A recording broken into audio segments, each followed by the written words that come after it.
মুখ্যমন্ত্রীকে চিঠি কেন্দ্রীয় স্বরাষ্ট্রমন্ত্রীর। গতকাল অমিত শাহ আমাকে একটি চিঠি দিয়েছেন, যেখানে সরকারি কাজকর্মে বাংলা ভাষার প্রয়োগকে অগ্রাধিকার দিতে লেখা হয়েছে। মুখ্যমন্ত্রী শুভেন্দু অধিকারীকে চিঠি দিয়েছেন কেন্দ্রীয় স্বরাষ্ট্রমন্ত্রী অমিত শাহ। বিস্তারিত জানবো, কথা বলবো আমাদের প্রতিনিধি উজ্জ্বল মুখোপাধ্যায়ের সঙ্গে। উজ্জ্বল, কি লেখা রয়েছে এই চিঠিতে?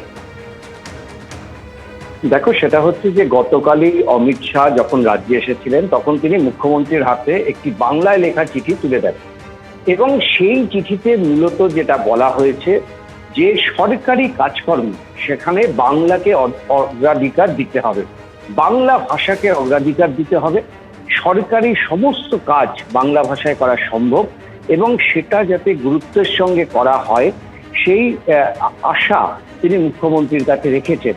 এবং তিনি বলেছেন যে এখন থেকে কেন্দ্রের সঙ্গে রাজ্যের যে যোগাযোগ, অর্থাৎ যে চিঠিপত্র হয়, যে করেসপন্ডেন্ট হয়, যে আলোচনা হয়, সেটা বাংলা অথবা হিন্দি এই দুটো ভাষাতেই তারা করতে পারে।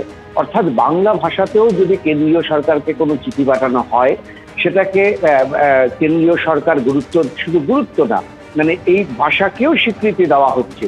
এবং একই সঙ্গে রাজ্য সরকারের যে সমস্ত কাজকর্ম আছে, অর্থাৎ কোনো ফাইলে নোট দেওয়া থেকে শুরু করে আদালতের যে সমস্ত কাজকর্ম অথবা যা কাজকর্ম আমরা সাধারণভাবে ইংলিশে দেখে থাকি সেটাকে সরিয়ে বাংলা ভাষায় সেটা করার আবেদন তিনি রেখেছিলেন মুখ্যমন্ত্রীর কাছে।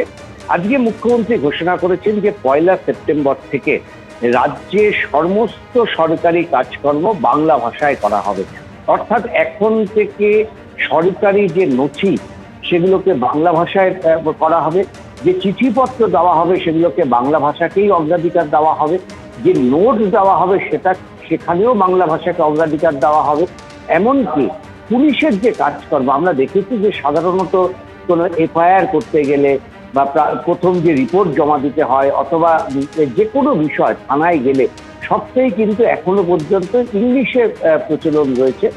এটাকেও পুরোপুরি বন্ধ করে মুখ্যমন্ত্রী ঘোষণা করেছেন যে 1 সেপ্টেম্বর থেকে রাজ্যের সমস্ত কাজকর্মে বাংলা ভাষাকে অগ্রাধিকার দিতে হবে এবং তার জন্য কিছু অ্যাপস চালু করা, নতুন নতুন পোর্টাল চালু করা, বাংলা ভাষায় সেই পোর্টালগুলোকে আরো বেশি গুরুত্বপূর্ণ করা, অর্থাৎ এই সামগ্রিক কাজকর্ম করা হবে। এবং এই জুলাই মাস চলে গেল, আগস্ট একটা মাসের মধ্যে সরকার এই গোটা পরিকাঠামোটার উন্নতি করে 1 সেপ্টেম্বর থেকে রাজ্য সরকারের সমস্ত কাজকর্ম বাংলা ভাষায় অগ্রাধিকার, অর্থাৎ সবটা হয়তো এই মুহূর্তে পরিবর্তন করা সম্ভব হবে না, কিন্তু সমস্ত কাজেই বাংলা ভাষাকে অগ্রাধিকার দিতে হবে। দেখো, আমাদের রাজ্য ছাড়া ভারতবর্ষের অনেকগুলো রাজ্য আছে, কেরল থেকে শুরু করে তামিলনাড়ু থেকে শুরু করে অধিকাংশ রাজ্যে কিন্তু তাদের যে মাতৃভাষা সেটাকে অগ্রাধিকার দেওয়া হয়। কেরলের ক্ষেত্রে বহুদিন ধরে এই চর্চা চলে আসছে যে কেরলের সমস্ত সরকারি কাজকর্ম তাদের যে নিজস্ব ভাষা সেই ভাষাতেই কিন্তু সেই সমস্ত কাজকর্মগুলো হয়। এমনকি দিল্লির সঙ্গে যে করেসপন্ডেন্ট, দিল্লির সঙ্গে যে যোগাযোগের চিঠি, সেটাও কিন্তু সেখানকার মাতৃভাষার মাধ্যমেই সেই চিঠি সরকারকে পাঠানো হয় এবং তার উত্তরও সরকার দেয়, কারণ কেন্দ্রীয় সরকারের সেই ইনফ্রাস্ট্রাকচার রয়েছে। ফলে এখন থেকে বাংলা ভাষাকে আরো বেশি মানুষের কাছে পৌঁছে দেওয়ার জন্য, তার গুরুত্ব বাড়ানোর জন্য এটা হচ্ছে কেন্দ্রীয় সরকারের একটা অনুরোধ। রাজ্য সরকার মুখ্যমন্ত্রীর কাছে এসে পৌঁছেছেন অমিত শাহর মাধ্যমে এবং মুখ্যমন্ত্রী জানিয়েছেন 1 সেপ্টেম্বর থেকে গোটা রাজ্যে বাংলা ভাষাকে সবচাইতে বেশি গুরুত্ব দেওয়া হবে, অগ্রাধিকার দেওয়া হবে। আজ বিধানসভায় এই চিঠি পাঠ করে মুখ্যমন্ত্রী সেটা ঘোষণা করলেন। ধন্যবাদ উজ্জ্বল। এবিপি আনন্দ, এগিয়ে থাকে, এগিয়ে রাখে।